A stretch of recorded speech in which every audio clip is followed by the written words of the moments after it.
आज की नारी 10 साल इंतजार करेगी उसके लागू करने के लिए? क्या बात है, क्या बात। इनकी गंभीरता का प्रमाण ये है कि जब चुनाव में पूरे विपक्ष ने जोरदार आवाज उठाई कि ये जाति जनगणना होनी चाहिए, इनका हंसती है, जानती है कि इनके यहाँ तो वॉशिंग मशीन है। सामाजिक, आर्थिक और राजनीतिक न्याय का वादा है। ये वादा एक सुरक्षा कवच है जिसको तोड़ने का काम शुरू हो चुका है।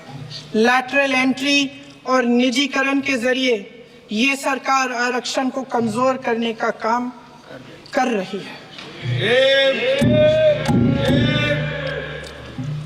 अगर लोकसभा में ये नतीजे नहीं आए होते तो ये संविधान बदलने का काम भी शुरू कर लेते। सच्चाई ये है अध्यक्ष महोदय कि आज संविधान बार बार इसलिए कह रहे हैं क्योंकि इस चुनाव में इनको पता चल गया कि इस देश की जनता ही इस संविधान को सुरक्षित रखेगी। इस चुनाव में हारते जीतने से इन्हें एहसास हुआ कि ये संविधान बदलने की बात इस देश में नहीं चलेगी। आज जनता की मांग है कि जाति जनगणना हो। सत्ता पक्ष के मेरे साथी ने इसका जिक्र किया। ये जिक्र भी आज इसलिए हो रहा है क्योंकि चुनाव में ये नतीजे आए। ये जाति जनगणना इसलिए जरूरी है ताकि हमें पता चले कि किसकी क्या स्थिति है और नीतियां उस हिसाब से बने। बिजनेस में आदमी 3 लाख भैंस चुरा लेंगे, मंगलसूत्र चुरा लेंगे। इनका ये जवाब था, ये गंभीरता है इनकी जाति जनगणना पर।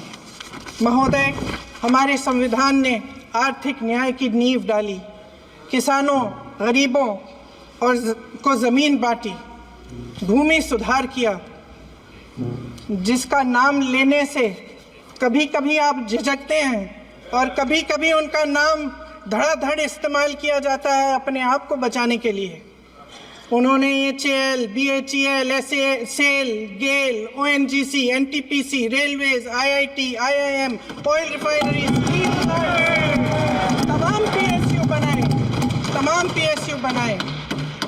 अध्यक्ष महोदय, उनका नाम पुस्तकों से मिटाया जा सकता है, उनका नाम भाषणों से मिटाया जा सकता है, लेकिन जो उनकी भूमिका रही इस देश की आज़ादी के लिए और इस देश के निर्माण के लिए, वो इस देश से कभी मिटाया नहीं जा सकता।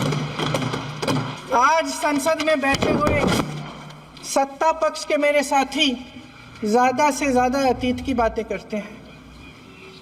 1921 में क्या हुआ, कब हुआ, नेहरू जी ने क्या किया।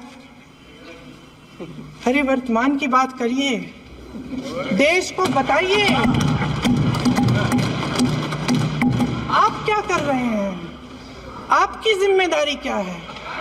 कि सारी जिम्मेदारी जवाहरलाल नेहरू की है। राजा भेष बदलकर बाजार में आलोचना सुनने जाता था। ये सुनने जाता था कि प्रजा मेरे बारे में क्या कह रही है, मैं सही रास्ते पे चल रहा हूं कि नहीं। लेकिन आज का राजा, भेष तो बदलते हैं आज के राजा, शौक तो है उनको भेष बदलने का, लेकिन ना जनता के बीच जाने की हिम्मत है और ना आलोचना सुनने की। महोदय, मैं तो सदन में नहीं हूं। महाराष्ट्र की सरकार का मैं भी एक उदाहरण दे देती हूँ। हिमाचल की सरकार को तोड़ने की कोशिश किसने की? पैसों के बल पे की। गोवा की सरकार, तमाम उदाहरण है। राजस्थान की क्या ये सरकारें जनता ने नहीं चुनी थी? क्या संविधान इन पर लागू नहीं था? पूरी देश की जनता जानती है कि इनका, हंसती है, जानती है कि इनके यहाँ तो वॉशिंग मशीन है।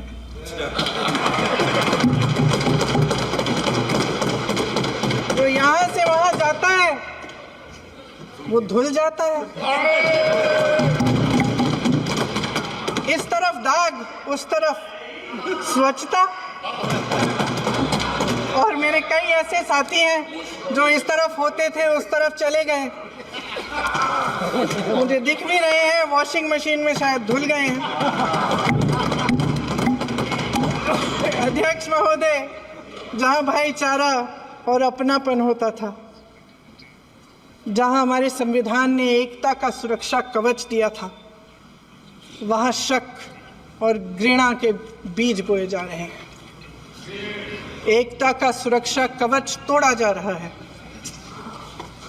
प्रधानमंत्री जी यहाँ सदन में संविधान की किताब को यूं माथे से लगाते हैं, लेकिन संभल में, हाथरस में, मणिपुर में जब न्याय की गुहार आती है, उठती है, तो उनके माथे पे शिकन तक नहीं आता।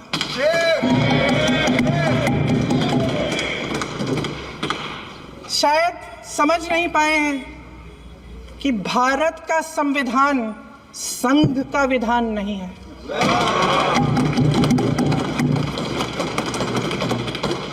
भारत के संविधान ने हमें एकता दी, हमें आपसी प्रेम दिया।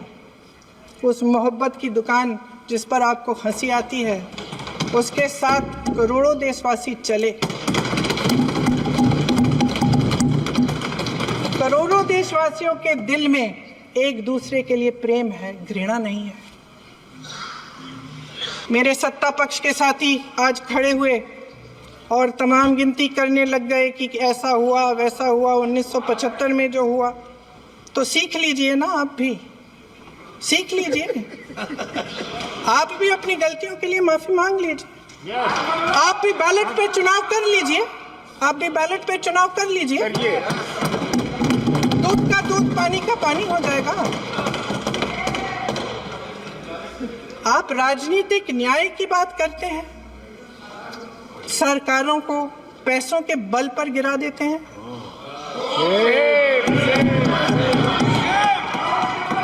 मेरा आग्रह है कि अपन संविधान में सकारात्मक जुड़े।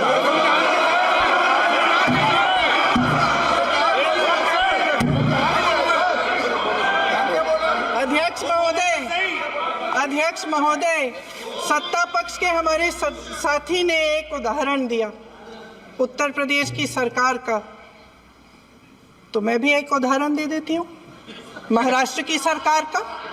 मैं भी एक उदाहरण दे देती हूँ हिमाचल की सरकार को तोड़ने की कोशिश किसने की, पैसों के बल पे की, गोवा की सरकार। तमाम उदाहरण है। राजस्थान की क्या ये सरकारें जनता ने नहीं चुनी थी? क्या संविधान इन पर लागू नहीं था? पूरी देश की जनता जानती है कि जो यहाँ से वहां जाता है वो धुल जाता है। इस तरफ दाग, उस तरफ स्वच्छता। ये अधिकार दिया, उनकी शक्ति को परिवर्तित किया वोट में, और आज आपको पहचानना पड़ रहा है कि महिलाओं के बिना, कि नारी शक्ति के बिना ये सरकारें नहीं बन सकती हैं। इसीलिए आज आप नारी शक्ति की बातें दोहरा रहे हैं। जो आप नारी शक्ति का अधिनियम लाए हैं उसको लागू क्यों नहीं करते? वो 10 साल बाद